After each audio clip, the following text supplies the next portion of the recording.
안녕하세요. 오늘 우리는 분주한 일상 속에서 잠시 멈추어 우리 영혼의 가장 깊은 갈망에 대해 이야기 나누는 시간을 갖고자 합니다.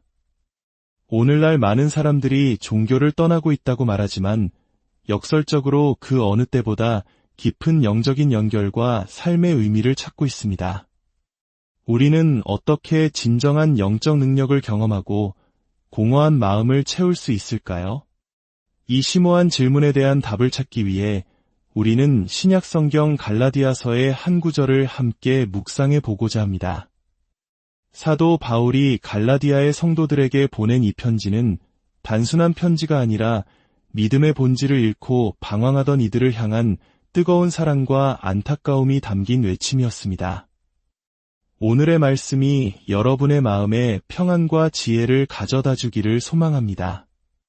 만약 이 이야기가 여러분의 영혼에 울림을 준다면 이 은혜를 주변 사람들과 함께 나누어 주십시오.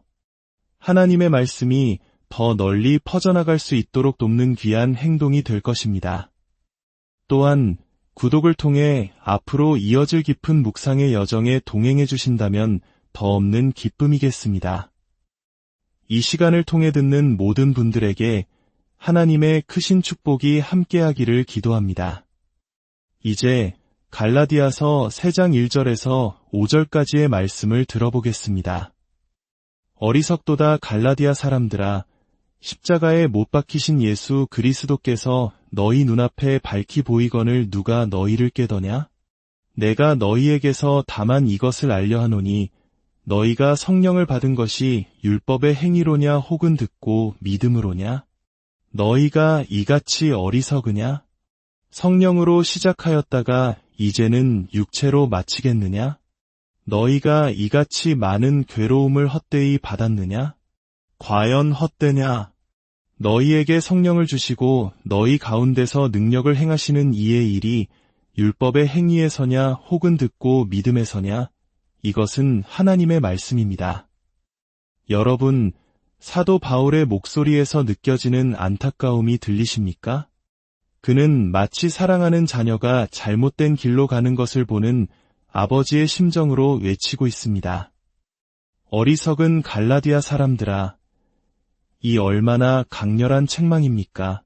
그들은 복음의 진수, 즉 예수 그리스도의 십자가 은혜로 신앙생활을 시작했습니다. 그러나 어느새 그들은 다시 율법의 행위, 즉 인간의 노력으로 하나님께 인정받으려 하는 길로 되돌아가고 있었습니다. 성령으로 시작했다가 육체로, 즉 자신의 힘으로 신앙을 완성하려 했던 것입니다. 이 갈라디아 교인들의 모습은 오늘날 우리에게도 깊은 성찰을 던져줍니다. 현대사회는 그 어느 때보다 영성에 대한 관심이 높습니다. 서점에는 명상, 마음챙김, 영적 깨달음에 관한 책들이 넘쳐나고 종교가 없다고 말하는 사람들조차 초월적인 경험이나 내면의 평화를 갈망합니다. 과거, 특히 20세기 중반의 한국 사회를 돌이켜보면 많은 사람들이 교회를 찾았던 주된 이유 중 하나는 사회적 연결이었습니다. 전쟁의 폐허 속에서 교회는 공동체의 중심이었고 서로를 돕고 위로하는 안식처였습니다. 이후 경제가 급성장하던 시기에는 도덕적 지침을 얻기 위해 교회를 찾기도 했습니다. 급변하는 사회 속에서 올바른 삶의 기준을 찾고자 했던 것입니다. 하지만 지금은 다릅니다. 오늘날 사람들은 교회에서 단순한 사회적 관계나 윤리적 가르침 이상의 것을 원합니다. 그들은 진정한 영적 능력을 갈망합니다. 기도와 묵상을 통해 내면의 변화를 경험하고 설명할 수 없는 하나님의 임재를 느끼고 싶어 합니다. 공허하고 불안한 마음을 채워줄 근원적인 힘을 찾고 있는 것입니다. 바로 이 지점에서 갈라디아서의 말씀은 우리에게 핵심적인 질문을 던집니다. 그 진정한 영적 능력, 즉 성령을 우리는 어떻게 받을 수 있는 것일까요? 먼저 성경이 말하는 성령이 무엇인지 정확히 이해해야 합니다. 성령은 단순히 신비로운 기운이나 우주에 퍼져 있는 에너지가 아닙니다. 성경에서 성령은 인격을 가지신 그분으로 묘사됩니다. 성령은 하나님으로부터 나오는 어떤 힘의 일부가 아니라 바로 하나님 자신이십니다. 우리가 받을 수 있는 형태로 우리 안에 거하시기 위해 오시는 삼위일체 하나님이신 것입니다. 구약시대 솔로몬이 성전을 완공하고 하나님께 기도했을 때를 기억해 보십시오. 그는 백성들과 함께 하나님의 임재를 간절히 구했습니다.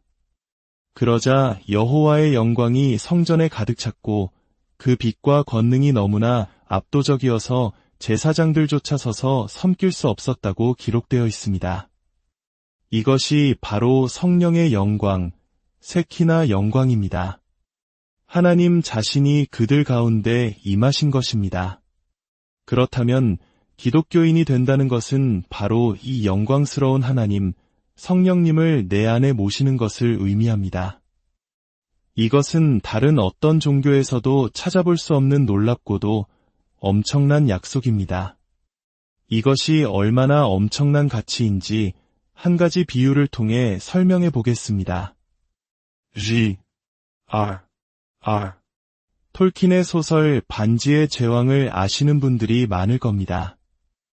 주인공 프로도는 삼촌인 빌보에게서 낡아 보이는 쇠사슬 갑옷을 선물 받습니다. 그는 그저 평범한 갑옷이라 생각하고 겉옷 안에 입고 다닙니다. 그러던 어느 날 동료들의 대화를 우연히 엿듣게 됩니다. 빌보가 가진 것 중에 가장 값진 보물은 미스릴로 만든 갑옷이었어. 그 갑옷 한 벌의 가치는 아마 이 나라 전체의 재산을 합친 것보다 더 클 걸세.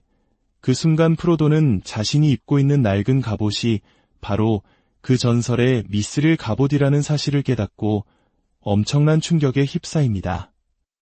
그는 상상할 수도 없는 가치와 능력을 지닌 보물을 자신도 모르게 지니고 다녔던 것입니다. 사랑하는 여러분, 만약 당신이 예수 그리스도를 믿는 기독교인이라면 당신은 이 미스릴 갑옷과는 비교할 수 없는 가치를 지니고 있습니다. 당신의 낡은 육신 안에는 온 세상을 창조하신 하나님의 영, 성령님께서 거하고 계십니다. 이 세상의 모든 재물과 권세를 합친 것보다 더 위대한 가치와 능력이 바로 당신 안에 있습니다. 여러분은 이 사실에 얼마나 놀라고 얼마나 감격하고 있습니까? 영적 능력의 가장 큰 비밀 중 하나는 바로 내 안에 누가 계신지, 내가 무엇을 받았는지를 깨닫는 데서부터 시작됩니다. 더 나아가 바울은 매우 중요한 사실을 지적합니다. 성령을 받는 것은 일부 특별한 신자들을 위한 선택사항이 아니라는 것입니다. 3절에서 그는 성령으로 시작하였다가 라고 말합니다. 이는 성령을 받지 않고서는 기독교인으로서의 삶이 아예 시작조차 되지 않았다는 의미입니다. 성령을 받는 것은 신앙생활의 출발점이며 기독교인의 정체성 그 자체입니다. 과거 청교도들이 세운 초기 미국 사회에서는 교회의 정식 회원이 되려면 단순히 교리를 믿고 도덕적인 삶을 사는 것만으로는 부족했습니다. 반드시 하나님의 은혜를 개인적으로 체험하고 내적인 회심을 경험했다는 고백이 있어야 했습니다. 즉, 머리로 아는 신앙이 아니라 성령으로 말미암은 마음의 변화가 있어야 진정한 기독교인으로 인정받았던 것입니다. 물론 시간이 지나며 이 기준은 완화되었지만 그들이 붙잡고자 했던 핵심 진리는 분명합니다. 성령의 내적인 역사 없이는 아무도 진정한 기독교인이 될 수 없다는 것입니다. 자, 이제 가장 중요한 질문에 도달했습니다. 그렇다면 우리는 어떻게 이 성령을 받을 수 있는 것일까요? 어떻게 하면 이런 내적인 변화, 영적인 체험을 할 수 있을까요? 바울은 갈라디아서 본문에서 두 가지 핵심적인 방법을 제시합니다. 첫 번째는 십자가에 못 박히신 예수 그리스도를 생생하게 바라보는 것입니다. 1절을 다시 보십시오. 십자가에 못 박히신 예수 그리스도께서 너희 눈앞에 밝히 보이거늘 갈라디아 사람들은 실제로 예수님의 십자가를 본 적이 없습니다. 그런데 왜 바울은 너희 눈앞에 밝히 보였다고 말했을까요? 여기서 밝히 보였다는 말은 원어적으로 생생하게 그려졌다, 공개적으로 전시되었다는 의미입니다. 바울이 갈라디아에 가서 전한 것은 복잡한 규칙이나 철학이 아니었습니다. 그는 예수 그리스도께서 우리를 위해 어떤 일을 하셨는지 그 십자가의 이야기를 생생하고 선명하게 들려주었던 것입니다. 그리고 그 이야기를 들을 때 사람들의 육신의 눈이 아닌 마음의 눈이 열렸습니다. 에베소서 1장 18절의 기도처럼 너희 마음의 눈을 밝히사 그의 부르심의 소망이 무엇이며 성도 안에서 그 기업의 영광의 풍성함이 무엇인지를 알게 하신 것입니다. 이것은 마치 의사에게 시한부 선고를 받은 환자의 가족과 같습니다. 의사가 환자는 3개월밖에 살지 못합니다 라고 말했을 때 가족들은 머리로는 그 사실을 이해합니다. 하지만 그 말이 가슴에 와닿고 온몸으로 실감하게 되는 순간은 사람마다 다릅니다. 어떤 아내는 몇 주가 지나 남편의 쇠약해진 모습을 보고서야 비로소 그 사실이 가슴에 사무쳐 통곡합니다. 어떤 자녀는 아버지가 실제로 숨을 거두는 순간에야 정말 돌아가셨구나 하고 깨닫습니다. 머리로 아는 지식과 온 존재로 깨닫는 실감 사이에는 엄청난 차이가 있습니다. 복음도 마찬가지입니다. 많은 사람들이 예수님이 내 죄를 위해 십자가에서 돌아가셨다는 사실을 머리로는 알고 있습니다. 하지만 어느 순간 성령님의 도우심으로 그 십자가의 사랑이 얼마나 위대하고 아름다운지, 그 은혜가 얼마나 절실하게 나에게 필요한지를 마음으로 보게 되는 순간이 찾아옵니다. 내가 얼마나 깊은 죄인인지 절감하게 되고 그런 나를 위해 모든 것을 내어주신 예수님의 사랑에 감격하게 됩니다. 딱딱한 교리가 내 마음을 움직이는 살아있는 이야기가 되는 순간 바로 그때 우리는 성령을 체험하게 되는 것입니다. 복음은 우리에게 무엇을 하라고 조언하는 것이 아니라 하나님께서 우리를 위해 무엇을 하셨는지를 알려주는 기쁜 소식이기 때문입니다. 성령을 받는 두 번째 방법은 이야기를 듣고 믿는 것입니다. 2절은 묻습니다. 너희가 성령을 받은 것이 율법의 행위로냐 혹은 듣고 믿음으로냐? 여기서 믿는다는 것은 단순히 동의한다는 뜻이 아닙니다. 그것은 율법의 행위를 멈추는 것을 의미합니다. 더 정확히 말하면 나의 노력과 행위를 통해 나 스스로를 구원하고 완성하려는 모든 시도를 포기하는 것을 의미합니다. 3절에서 바울은 이제는 육체로 마치겠느냐? 라고 묻습니다. 여기서 마치다라는 단어는 완성하다, 완전하게 하다라는 뜻을 가지고 있습니다. 우리 모두는 무의식적으로 무언가를 통해 스스로를 완성하려고 노력하며 살아갑니다. 어떤 사람은 성공을 통해, 어떤 사람은 다른 사람의 인정을 통해, 어떤 사람은 도덕적인 삶을 통해, 어떤 사람은 완벽한 가정을 통해 자신의 가치를 증명하고 존재의 공허함을 채우려 합니다. 이것이 바로 바울이 말하는 육체의 일이며 율법의 행위입니다.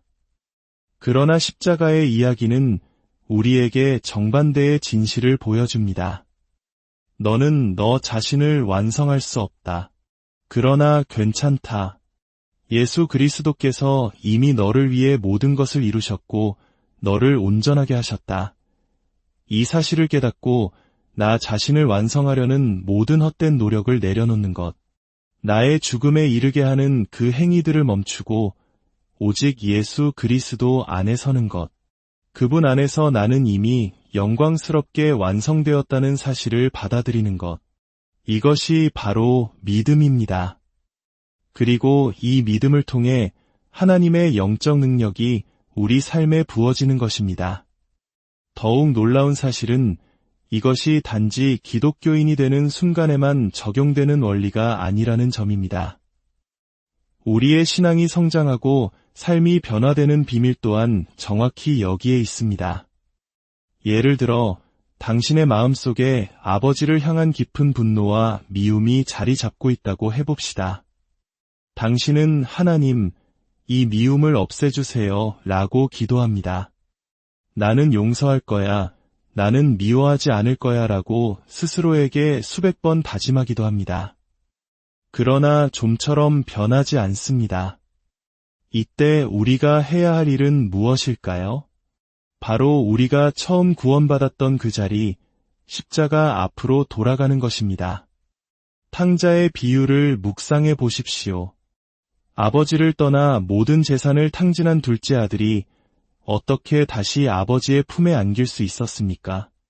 그것은 모든 것을 묵묵히 감당한 첫째 아들의 희생이 있었기에 가능했습니다. 우리의 참된 맏형이신 예수 그리스도께서 모든 것을 이루시고 십자가의 대가를 치르셨기 때문에 죄인인 우리가 감히 하늘 아버지의 따뜻한 환대를 받을 수 있게 된 것입니다. 이 사실을 깊이 묵상할 때 우리는 깨닫게 됩니다. 내가 그토록 지상의 아버지에게 분노했던 이유는 여전히 그를 통해 나의 정서적 필요를 채우고 나 자신을 완성하려고 기대했기 때문이라는 것을, 아버지가 나를 인정해줬더라면, 더 나은 아버지였더라면 내 인생은 달라졌을 텐데 라는 생각이 바로 나 자신을 구원하려는 또 다른 형태의 율법주의였던 것입니다. 그러나 하늘 아버지가 예수 그리스도 안에서 나를 이미 온전히 받아주시고 사랑하셨다는 복음의 진실이 내 마음을 채울 때 우리는 비로소 지상의 아버지에게서 자유로워질 수 있습니다. 그를 용서할 수 있는 힘은 내 의지에서 나오는 것이 아니라 나를 먼저 용서하신 하나님의 은혜를 깊이 깨닫는 데서 흘러나옵니다. 사랑하는 갈라디아 사람들아, 사랑하는 어리석은 자들아, 바울의 이 외침은 오늘 우리를 향한 하나님의 애정 어린 음성입니다. 진정한 영적 능력의 비밀은 아주 가까운 곳에 바로 우리 코앞에 있습니다. 그것은 바로 우리가 처음 기독교인이 되었던 그 방식, 복음의 이야기로 끊임없이 돌아가는 것입니다. 여러분의 죽음에 이르게 하는 행위들을 예수님의 발 아래 내려놓으십시오. 오직 그분 안에, 그분 한 분만으로 서십시오.